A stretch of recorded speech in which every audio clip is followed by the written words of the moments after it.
as nuance and race and gender goes, I think I've been lucky enough to not have to experience having two strikes against me with my gender and my race, but I definitely am aware that I need to come prepared at all times.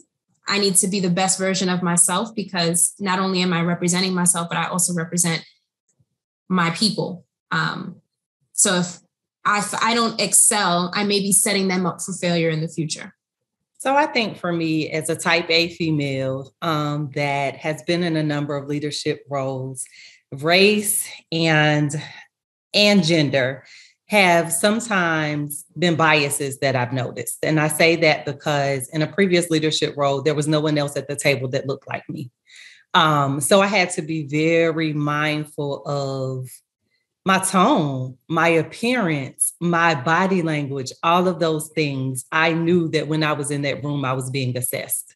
There were sometimes comments where I knew I was misconstrued because I wasn't given the warm and fuzzy. I'm a very direct communicator. So in communicating directly, but always professionally and tactfully, it was still sometimes my assertiveness was misconstrued as aggressiveness, which is a label that I've heard given to Black women all too many times, and I won't wear that label. And I had to get comfortable in professional settings saying, like, no, those are two very different things. Because I am able to articulate my thoughts, because I'm able to do so in a very direct manner, that does not in any way make me aggressive.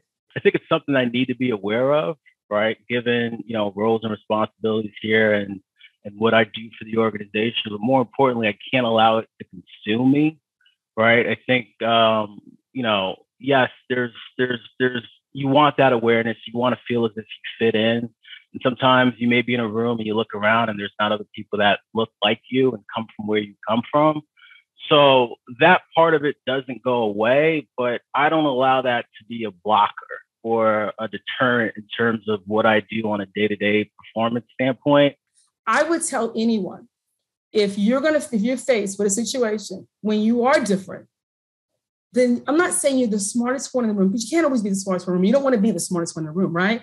But you want to be prepared. You want to be prepared. And if you're prepared, then suddenly what's going to happen is those same people are going to look at you and there's level of respect about being prepared. And to me, when you know that and when you can really engage and help someone, that goes beyond race. To me, that goes beyond race, because people want to be successful. So if you can help them be successful, they're going to lean on you. I think that more often than not at work, I find I'm the only Black man in the room. And that carries a certain weight for me. So I feel like sometimes that I am representing Black men to the group of people in the room, and that those expectations around what a Black man should look, act, or sound like in a professional setting are on my shoulders. And to be honest, sometimes this makes it difficult to remain authentic, because I'm always aware of others' perceptions of my actions, my words, and my beliefs.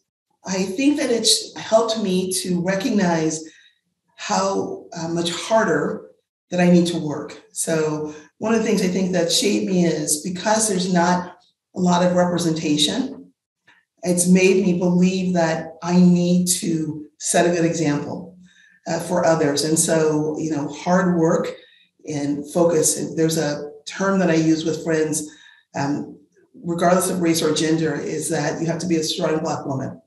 And really what that means is no matter what's going on, you have to find a way to be successful.